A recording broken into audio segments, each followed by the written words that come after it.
Peniaga yang dilihat semakin bersaing dalam pelbagai saluran pembayaran. Pilihan pembayaran digital tanpa tunai penting untuk kekal relevan dalam dunia yang kompetitif. Ada Fave, agregator pembayaran yang menghubungkan peniaga dan pengguna untuk memberikan pengalaman pembayaran yang lancar dan ganjaran kepada peniaga.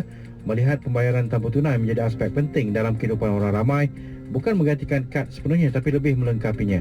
Jadi kajian oleh Fave baru-baru ini 2020 Retail Trends in Malaysia menunjukkan perniagaan menggunakan pembayaran tanpa tunai sebagai kaedah untuk mengurangkan kos pembayaran dan menyelaraskan operasi mereka dengan pembayaran yang lebih mudah akan menjadi antara trend utama pada tahun ini. Jadi untuk mengupas lebih lanjut mengenai e-dompet, Jendela Fikir hari ini menghubungi Ketua Kluster Analitik Kewangan Global dan Penguangan Pusat Kajian Perniagaan Global dan Digital Ekonomi Fakulti Ekonomi dan Pengurusan Universiti Kebangsaan Malaysia UKM, Profesor Madya Dr. Ruzita Abdul Rahim.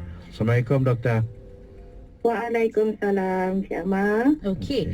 Baik, kalau kita tengok Doktor, pembayaran menggunakan e-wallet atau e-dompet ini pada 2017, kita dah ada Touch and Go e-wallet, kita ada Grab Pay, Boost, Alipay, WeChat Pay, Amaguna, Razer Pay, Maybank QR Pay dan juga banyak lagi yang menyaksikan pertumbuhan dalam penggunaan e-dompet dari tahun ke tahun. Dan sehingga ke 2020, bagaimana Doktor melihat perkembangan ini? Alhamdulillah, sebab kita boleh katakan dia selaras dengan aspirasi kerajaan Malaysia lah.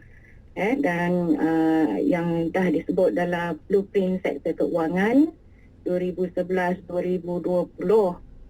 yang menekankan bahawa negara Malaysia ingin berubah kepada masyarakat tanpa tunai ataupun cashless society kan by 2020.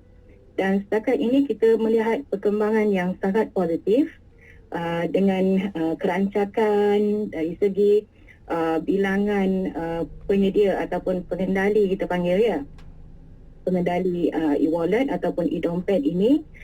Dan apatah lagi bila ada insentif daripada pihak kerajaan sendiri seperti yang baru dimainkan sebentar tadi, insentif sebanyak RM30 bagi setiap rakyat Malaysia yang menggunakan e-dompet. Dan ini termasuk semua yang berusia 18 tahun ke atas dan mempunyai pendapatan 100,000 setahun kan. Betul tu? Ya. So kita dengar daripada laporan daripada ketiga-tiga e-dompet yang terlibat, iaitu GrabPay, Touch and Go and Boost. Amar WeChat tak ada ya? Saya pakai WeChat Pay lah Doktor. Betul, tapi WeChat Pay tak termasuk dalam yang ada dalam negara lah. Ya, dia tak termasuk untuk penerima insentif itu naik rakyat ni. Semua yang terlibat adalah GrabPay, Touch and Go and Boost. Saat ini. Ya. Yang dapat RM30 tu ya? Betul. Okey. Baik, tapi yang mana satu lebih bagus Doktor? Negara yang mempunyai satu atau dua sahaja pengendali e-dompet atau yang banyak-banyak macam sekarang? Sebab pilihan pula kan? Sewaktu saya berkursus di negara China, apa yang ada di sana majoritinya adalah WeChat Pay. Betul, dan juga Alipay kan? Alipay dua sahaja. Ya, betul. Tapi itu kita letakkan keputusan tu kepada pihak yang berkuasa lah, sebab memang BNM dan negara Malaysia ya. Dia memang memberikan keluasan dari segi competition yang kepada semua. Setakat ini kita ada lebih daripada 40 pengendali e-dompet dekat Malaysia ni. Ya, dan hanya 5 daripadanya adalah daripada pihak bank. Ya, misalnya yang guna Raifah guna apa? Saya guna Grab. You pergi mana-mana pun guna Grab lah tu ya. Tapi kalau bank ada daripada Maybank, Maybank Pay, Maybank QR Pay, kita ada daripada M-Bank, daripada CIMB dan juga RHB. Dan selain daripada tu, majoritinya adalah bukan bank. Itu masuk Boost. Boost itu daripada Axiata. Lepas tu Touch and Go, of course lah, kita tahu ya. Touch and Go ni daripada TNG Digital. Tapi dia adalah milik CIMB dan juga Ant Financial. Kemudian kita ada Big Pay. Ada guna Big Pay tak? Oh, kita tak main Bitcoin lah Doktor. Bukan Bitcoin, itu cryptocurrency. Ini Big Pay. BigPay ni adalah dikeluarkan oleh BigPay Malaysia yang merupakan anak syarikat AirAsia. Oh, yang itu. Manalah kita tahu. Okey, jadi maksudnya BigPay itu dikendalikan oleh AirAsia, Doktor. Okey, baik. Ya. Termasuk juga yang terbaru ni Settle. Settle adalah daripada Petronas dan Okey. sekarang ni dia bermula daripada semua stesen Petronas di Lembah Kelang ya. Tapi sekarang ni dia ialah sebab kita tahu Petronas ni di seluruh negara kan. So sasaran mereka adalah untuk semua stesen di seluruh negara, stesen Petronas. Jadi bila kita pakai Settle ni memang macam big boss lah. Ya, kita masukkan just maklumat PAM, tapi make sure lah duit ada dalam Settle dulu kan. Kita set Settle ni dan masukkan nombor PAM, lepas tu beritahu berapa amount yang kita nak masukkan. And then probably kalau you lucky hari tu adalah pump attendant nak masukkan gas kan. Kalau tak turun, you isi tu gas tu. Okay? Baik, doktor, banyak betul pengendali ini. Tak berlaku ke congestions provider kepada pengguna yang nak memilih ni pula nanti, doktor? Kan? Memang agak celaru sikit lah. Tapi setakat ini yang kita dengar adalah ura-ura akan adanya penggabungan. Okey. Pada tahun ni. Tapi kita belum nampak lagi. Kita belum nampak lagi that move. So setakat ini kita masih perlu diteruskan dengan 40 lebih pengendali e-dompet. Jadi sebenarnya pengguna kena rajin lah buat research sikit, tengok apa kelebihan satu e-dompet berbanding dengan yang lain, dan dari situ diorang buat pilihan. Tapi sebaik-baiknya untuk pilihan pengguna ni ya, cari macam Amal cakap tadi tu, mana-mana yang you kata meluas. Ya, WeChat ni kan dia diterima di banyak negara kan ya. Tentunya. Jadi ini adalah salah satu faktor utama. Kalau kita nak gantikan fungsi wang ya, fungsi tunai iaitu sebagai medium of exchange, kita kena cari e-dompet yang diterima secara meluas untuk memudahkan kita. Kalau tak, nanti rasanya setiap orang akan ada at least 5 kot ya. Contohnya kita kena ada touch and go sebab touch and go punya purposes. Kemudian perlu ada Settle untuk Petronas, perlu ada BigPay untuk dapatkan diskaun bila kita membeli AirAsia kan, dan sebagainya. Right? So, sepatutnya e-wallet tu memudahkan, ringkas, tapi akhirnya kita punya wallet memang tak bertambah lah ya, sebab itu dalam bentuk E, tapi kita punya handphone pula lah yang ceramuk ya. Okey. Baik. Jadi kalau kita tengok, doktor, pada masa kini kalau kita tengok GrabPay diterima di seluruh negara dalam pelbagai perkhidmatan dan juga perniagaan seperti pasaraya besar, peruncit kesihatan, kecantikan, pawagam, restoran makanan segera, kedai serba nikah. Jadi sebab Grab ni dia ada banyak kan, doktor kan? Banyak, kadang kita keliru. Betul, dia ada Grab Ride, Grab Food, Grab Mart, Grab Express. Pada pandangan doktor lah, doktor, adakah pengendali e-dompet lain akan juga menawarkan perkhidmatan yang sama ataupun mencipta yang lain? Kalau ada, kenapa doktor dia orang nak macam itulah saya cakap tadi, kenapa decongested. Kenapa nak banyak sangat? Gang sis keliru. Gang pakai duit gang. Kan pakai duit balik. Macam orang jual nasi lemak lah, bukan jual nasi lemak kan. Ya, everybody kata dia pun nak a piece of the cake. So sebab ini adalah satu perniagaan juga e-dompet ini ya. Sebab bila ada outstanding balance dalam tu ya, dia boleh dilaburkan walaupun mungkin setakat ini kita punya akta perbankan tak membenarkan lah ya, tapi setiap e-dompet ni nanti akan ada charge certain fee kepada merchant ataupun peniaga lah kan. Ya, so itu adalah satu punca pendapatan bagi mereka. Dan kalau selain daripada Grab ni sebenarnya Touch and Go pun sangat popular kan. So kita pergi mana-mana pun memang Touch and Go tu ada. Bukan setakat dekat pasar raya je sekarang ni. Kalau you pergi dekat stall depan pasar raya ataupun pasar malam ya, you biasa tak pergi bazar Ramadan dekat Kampung Baru Ya, last year dia dah start dengan cashless kan. Ya, betul. Ya. So itu Touch and Go. Jadi antara yang popular tu adalah Touch and Go, Boost, ya, dan sekarang ni kalau untuk penggunaan pump, kita go for settle. Ya, cuma untuk Shell dan sebagainya tu diorang masih based on card. Okey. Baik. Doktor, kadang-kadang bila kita macam kita sebut tadi, kita ada banyak-banyak benda, ada banyak-banyak e-wallet atau e-dompet yang ada kan doktor. Ini sebab kalau saya guna e-dompet A, saya akan dapat diskaun dekat mall contohnya. Kalau saya guna yang B, saya akan dapat diskaun dekat tempat lain. That's why kita akan pakai banyak-banyak. Tetapi kita nak tahu juga bagaimana pembayaran tanpa tunai ini membolehkan peniaga bagi insentif kepada pelanggan mereka untuk galakkan penggunaan e-dompet itu sendiri. No, kalau sebelum e-dompet kita pakai tunai, so ketika tu kalau peniaga nak menarik perhatian ataupun permintaan daripada pelanggannya, dia akan berikan diskaun lah, dia akan berikan buy one free one dan sebagainya kan. Ya, kalau melalui e-dompet ni, cara biasa yang digunakan adalah cashback. Ya, pulangan tunai kan. Maksudnya you beli, you akan dapat a certain amount of money. Dan ataupun dia boleh gunakan juga mata kesetiaan, mata ganjaran atau mata loyalty points kan.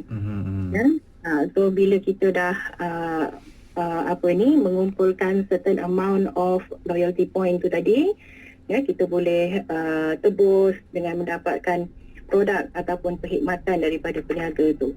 So itu antara caranya. Okey. Baik, dan kebanyakan peniaga juga dia ada aplikasi e-dompet yang terdiri daripada peniaga di pasaraya dan juga ada premis yang maju doktor. Jadi macam mana kita nak galakkan peniaga dan juga penyaji kecil lain macam mereka berniaga di pasar malam, warung kecil ataupun pengendali terak makanan menggunakan perkhidmatan e-dompet. Waktu saya di luar negara tu doktor, acik jual buah kerangan tepi jalan pun pakai e-dompet. Ya, betul. Tak ada cash punya yang Robi teruknya, rasa macam tak bergerak. Buah apa ni? Buah berangan. Ya, sebenarnya buah berangan ke ataupun pisang berangan ke sekarang ni kita boleh beli. Ya. So macam kesnya dekat bazar Ramadan dekat Kampung Baru tu. Tapi yang penting kita boleh berikan kesedaran ataupun educate mereka ya. Bahawa penggunaan e-dompet ni kalau dibandingkan dengan kad kredit, dia punya charge perkhidmatan itu lebih murah. Itu satu. Especially sekarang ni sebab masing-masing sedang berebut untuk mendapatkan penguasaan pasaran. Jadi ada ketikanya antara pengendali e-dompet ni akan memberikan penyedia atau menyediakan ya dia punya fasiliti tu secara percuma. Lepas tu dari segi pengurusan tunai ya. Bila kita gunakan e-dompet ni, kita dah tak perlu nak susah-susah membuat at the end of the day tu kita nak buat recording, nak buat pengiraan, berapa untung dan sebagainya kan. Ya, sebab semua record keeping ini sudah dilakukan secara automatik melalui akaun e-dompet tadi tu. Ya, dan apa yang peniaga ni perlu buat hanya terus salurkan kepada bank ataupun sebagai pensyarah pelaburan ya. Saya ingin sangat syarankan supaya peniaga-peniaga kecil ni, kecil ke besar ke tak kira lah, tapi yang besar tu biasanya dia tahu dah nak buat macam mana kan. Ya, peniaga kecil ni untuk salurkan sebahagian tunai ataupun dana dalam akaun mereka tu ke dalam sebarang instrumen pelaburan. Ya, jadi selain daripada pendapatan yang diorang beri dana daripada perniagaan yang sebenar, mereka juga boleh dapat keuntungan daripada pendapatan pasif. Ya, ini maksudnya laburkan sebahagian daripada duit yang kita tak gunakan tadi tu. Right? So dia lebih mudah. Tak perlu nak tercicir di mana-mana, tak ada kecurian lagi. Jadi kita kurangkan risiko kat situ. Okey. Dan satu lagi Amar ya. Bila kita guna e-dompet ni kita dapat data. Okey.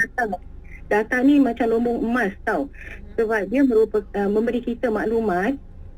Contohnya kalau you jual nasi lemak pun. Nasi lemak ada macam-macam dia punya lauk kan.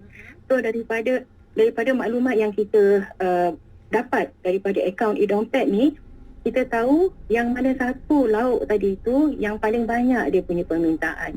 Dia macam data simpanan macam tu. Yes. Dan kemudian katalah ada kita nak keluarkan satu produk baru, kita boleh post advertisement kepada semua mereka ni. Semua pelanggan-pelanggan ni. That's why macam katalah once kita dah gunakan AHL kan secara online, the next time sebelum kita cuti pun, sebelum musim cuti pun, kita akan nampak all this advertisement ni seolah-olah dah tahu kita ni nak pergi bercuti. Okay. Right?